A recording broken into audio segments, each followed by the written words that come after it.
In the heart of the American Southwest, where the earth meets the sky in a dance of crimson and gold, lies one of the most iconic landscapes on Earth. Monument Valley, rising from the Navajo Nation at the border between Arizona and Utah, has captivated the human imagination for generations. Its towering sandstone sentinels, buttes and mesas that thrust skyward to heights exceeding 1,000 feet, stand as monuments to the raw power of geological time. For millions of years, the relentless forces of nature have been at work here. Wind and water, heat and cold have carved these monoliths from ancient stone, sculpting them into the dramatic forms that have come to define the American West. This is a landscape shaped entirely by erosion, where sandstone yields slowly to the patient persistence of natural forces, or so we have been told.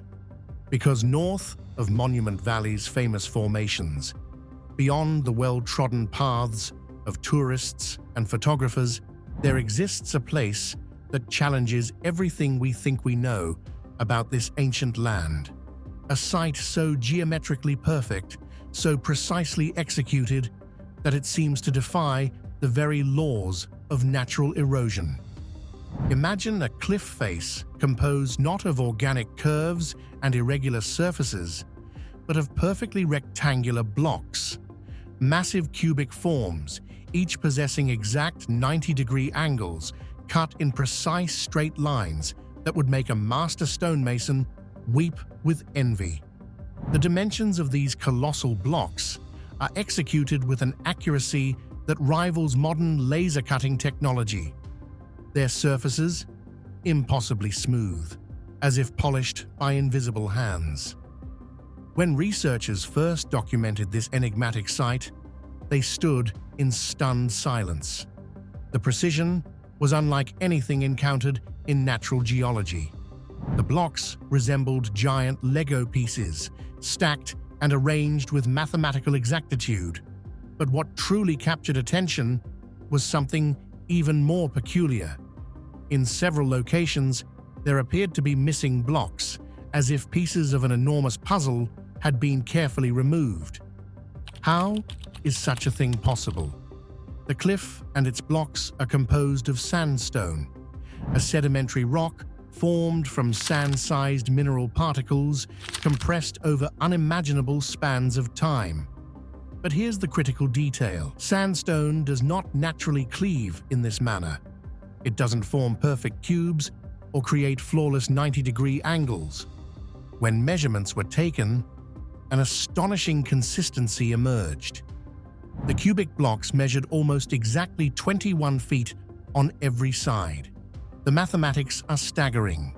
Each of these cubic blocks weighs approximately 670 tons.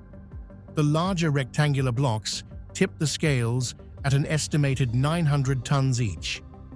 But the most unsettling detail is yet to come. A significant portion of this site appears to have been pre-cut, as if some ancient operation had segmented the entire cliff face into precise, extractable pieces. The blocks look ready for harvest, prepared for removal by methods we can scarcely imagine. Could this be the remnant of an enormous quarry operated by an advanced ancient civilization? The question hangs in the desert air, unanswered. Yet we are not the first to wonder about this place. Upon the very stones themselves, ancient drawings whisper of those who came before. You can see there's several humanoid drawings. One right here, and right there. The petroglyphs, likely created by the Navajo people, depict humanoid figures standing alongside spiral symbols, images that carry profound meaning in Navajo cosmology. In Navajo belief, the spiral represents time itself, but not as we understand it. To the Navajo, time is not a straight line, but a cycle, an endless spiral that turns and returns, where endings are beginnings and beginnings echo what came before. This site holds deep spiritual significance for the Navajo people. Monument Valley is not merely a geological curiosity. It is a holy place, a cathedral of stone, created by what the Navajo call the Holy People. According to traditional belief, the towering rock formations are the petrified remains of ancient beings who once walked the earth. These beings were destroyed because of their actions, struck down by the will of the gods. What remained became stone guardians, eternal sentinels watching over the land. But there is something even more intriguing woven into Navajo mythology. The Navajo worldview describes a cosmos that has undergone multiple cycles, distinct ages or worlds, each ending in catastrophic destruction. The first and second worlds were destroyed by discord and conflict, but it was the third world that holds particular resonance. In that age, the inhabitants grew corrupt and disrespectful toward the natural order. The gods, witnessing this degradation, grew displeased. Their judgment was absolute. They would cleanse the earth with a great flood. If this story sounds familiar, you're not imagining things. The parallels to Noah's Ark are unmistakable. When we examine flood myths from cultures around the world, from ancient Mesopotamia to the Pacific Islands, from South America to Asia, we find the same essential narrative. A great civilization rises, becomes powerful, falls into corruption, and is destroyed by a cataclysmic flood. Why would cultures separated by vast oceans tell the same story? Are these myths merely universal archetypes, or do they preserve a memory of something that actually happened? A genuine global catastrophe that destroyed an advanced prehistoric civilization? If the latter is true, then this site takes on entirely different significance. What if these precisely cut blocks are the remnants of an ancient quarry operated by the very civilization that the flood myths describe? There's one detail that lends unexpected credence to this possibility. Scattered across these stone blocks are coral fossils. Coral, in the high desert of the American Southwest. These fossils prove that this entire site was once submerged beneath water, part of an ancient sea.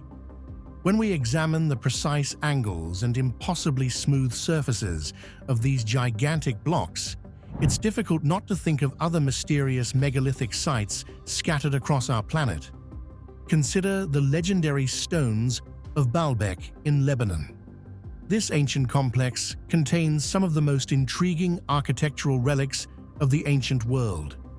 At its heart lies the trilithon, three massive stone blocks that form part of the foundation platform for the Temple of Jupiter. Each stone weighs an estimated 800 tons. The true age of Baalbek's megalithic platform remains one of archaeology's enduring mysteries. Many researchers believe the foundational stones are far older than the Roman structures built upon them, perhaps 9,000 years or more. The ancient civilizations that followed built upon this massive foundation, but nothing in their architectural traditions matches the sheer scale and engineering sophistication of these colossal blocks. Like the mysterious blocks in the Navajo Nation, the Baalbek stones were precisely cut and placed with remarkable accuracy, fitted together so perfectly that you cannot slip a knife blade between them. The methods used for transporting and assembling these stones continue to baffle historians and engineers. Adjacent to the trilithon lies an even larger mystery: the stone of the pregnant woman, still resting in a nearby quarry. This single block weighs approximately 1,000 tons of solid stone, cut and shaped, then abandoned in place. Many researchers have reached an uncomfortable conclusion. Such feats could only have been achieved by an advanced ancient civilization possessing technology or knowledge that has been completely lost to time. Consider this sobering fact. Even today, with our sophisticated machines and advanced engineering, it is functionally impossible for us to lift the massive blocks at Baalbek, let alone stack them with the precision exhibited by the original builders. If we cannot do it now, how was it done then? But here's where our investigation faces a critical juncture. While we know the Baalbek stones are human-made, we cannot yet confirm the same about the Navajo stone blocks. The possibility remains that these formations are entirely natural. Nature does not typically cut sandstone with the precision of human-made tools. However, natural processes can lead to block-like structures. Sand accumulates in layers over millions of years, becoming cemented into solid rock. As tectonic forces uplift these layers, weathering and erosion carve the stone into distinct shapes, especially along natural lines of weakness. This conventional explanation accounts for many unusual geological formations.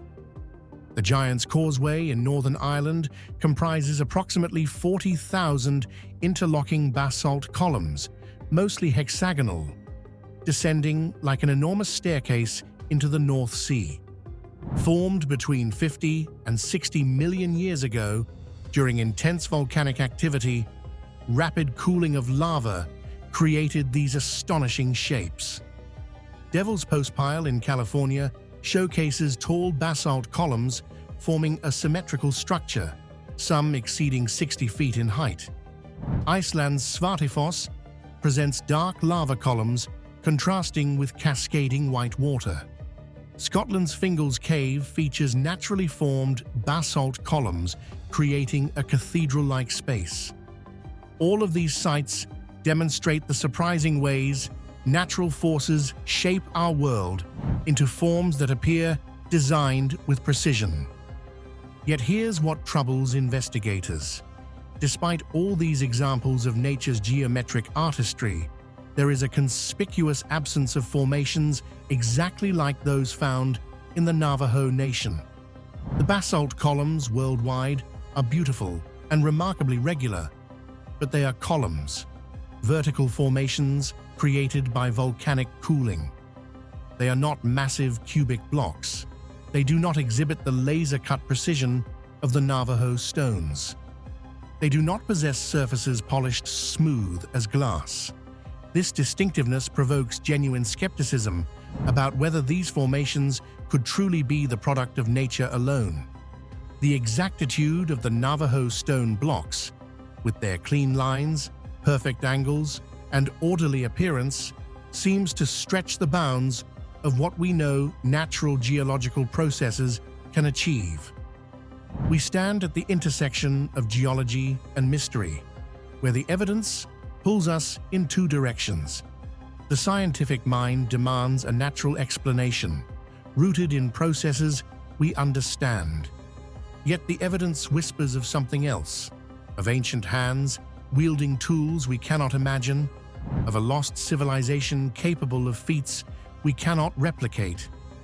What do you think? Is this site a natural formation, an accident of geology that happens to resemble intelligent design? Or are we looking at the remnants of a massive ancient quarry operated by an advanced civilization that flourished and fell thousands of years before the first pyramids rose in Egypt? The answer may lie buried in the desert sand, waiting for the right questions to unearth it. The stones remain silent, keeping their secrets as they have for millennia, while we can only wonder at the hands that shaped them. Whether those hands were nature's patient erosion or something far more enigmatic. In this remote corner of the Navajo Nation, the past refuses to rest quietly. It calls to us across the ages, demanding that we look closer, think deeper, and question everything we thought we knew about the story of human civilization on this ancient Earth. If this mystery fascinates you, share your thoughts and theories below. And if you want to continue exploring the secrets of the ancient world, make sure to subscribe and turn on notifications.